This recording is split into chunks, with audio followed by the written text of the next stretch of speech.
Inox Инженеринг ПСП ООД произвежда, разработва и предлага разнообразни системи от различни видове стомана, месинг и алуминий за парапети, козирки и цялостно оборудване на търговски обекти.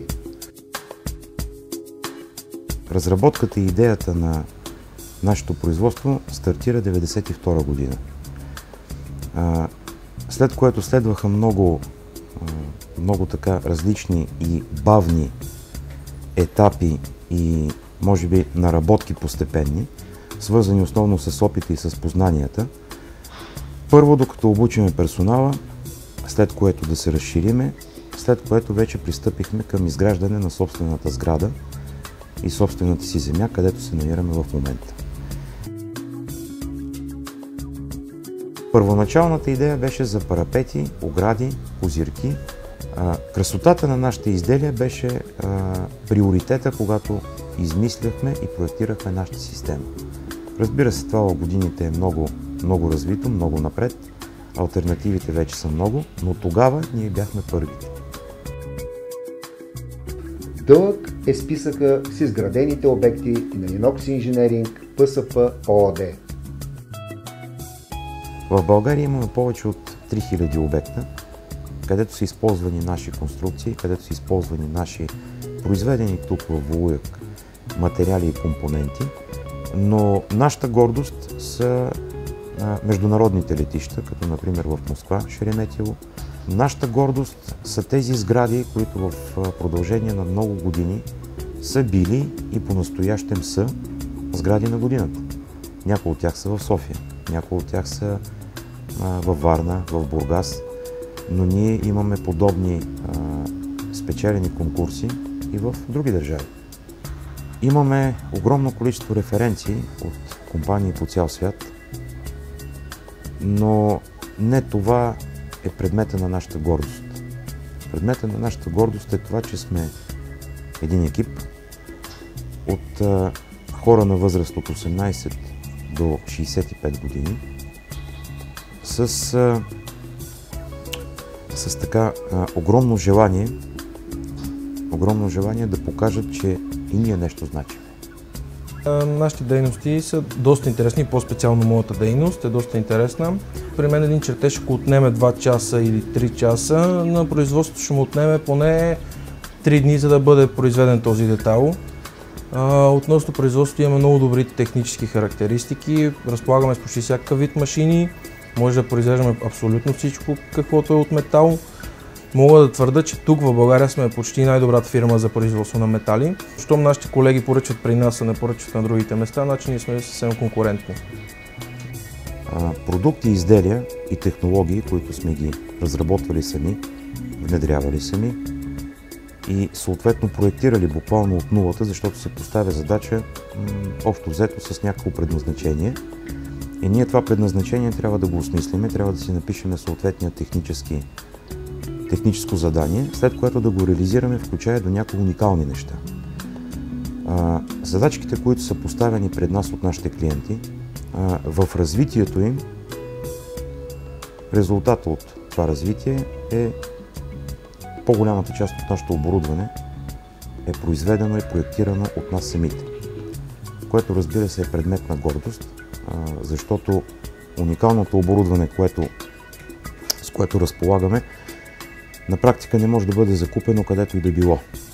Вярно е, то е специализирано, но също така е вярно, че ние сме решили изключително сложни технически въпроси.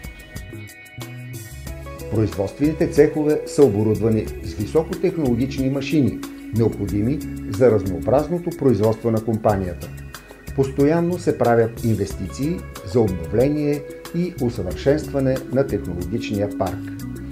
Inox Инженеринг ПСП ООД разчита на постоянен квалифициран екип. Всеки един нов проект е предизвикателство за иновационен и творчески замах.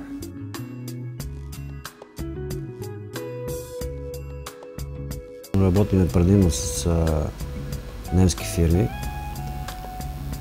Винаги сме се стремели да се организираме така, че да има за всяко ново изделие, което се прави, съответно екипировката за всеки вид машина Дори да има някакви затруднения, се стремим това нещо да е по най-бързия начин да се елиминира.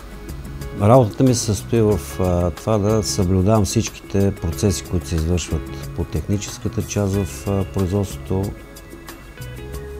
на 90% качествения контрол, който излиза като продукция крайна на всяко едно изделие, и повечето процеси, които са свързани с техническата част по изработката на всяко едно от тези изделия.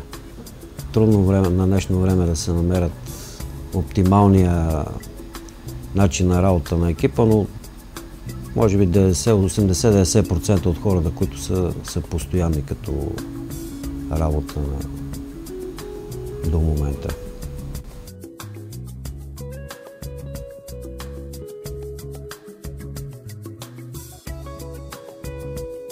Ние разполагаме с едни от най-добрите заварчици, шлайфисти, фрезисти, строгари, сред които хора квалификацията се определя единствено от качеството и точността на изделията, които те произвеждат, както и тяхното внимание към тези изделия.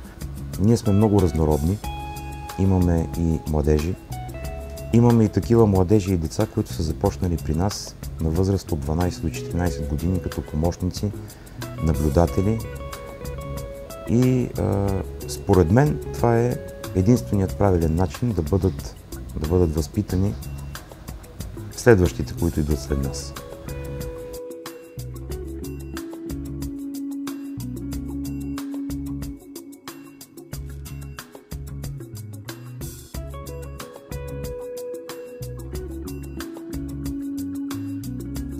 Работя тук приблизително 2 години, още когато учих. Тогава работех почасово тук и още тогава започнах чертане на детайлите. Наскоро почнах вече да ги режа, да помагам на колегите. Строгар съм в фирмата, от 10 години си тук в тази фирма.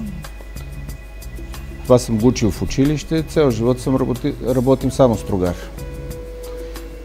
Какво да ви кажем, работят се най-различни детайли, като се почне от черно, неръждавейка, а въобще всякакви детайли, които може да се. Работата е интересна ми, защото различни детайли има, не е еднообразно. Една от много дейности, с които се занимавам в фирма Inox Engineering, е свързана с благотворителността на училището, с която аз лично много се гордея, бих казал, защото все пак тези деца, които се обучават там, са бъдещето на нашата държава.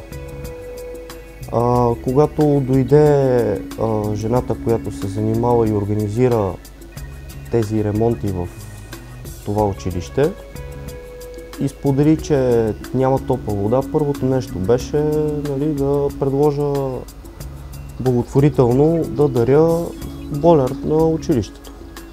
Виждайки ситуацията с училището и детската градина, както и ситуацията с пътната инфраструктура, както между впрочем и липсата на канализация при нас и на водоснабдяване, ние тези ексти ги нямаме, нищо, че живеем в София, в нашата хубава, прекрасна столица.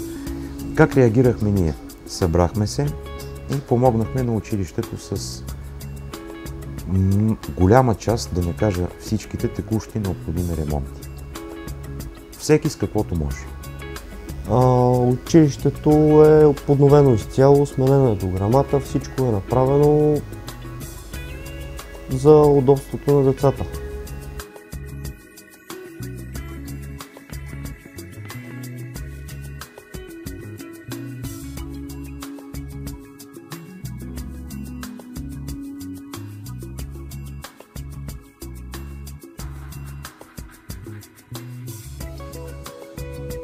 Висококачествен материал, професионализъм, точност, коректност, прецизност, творчество, съвършенство и безкомпромисно качество.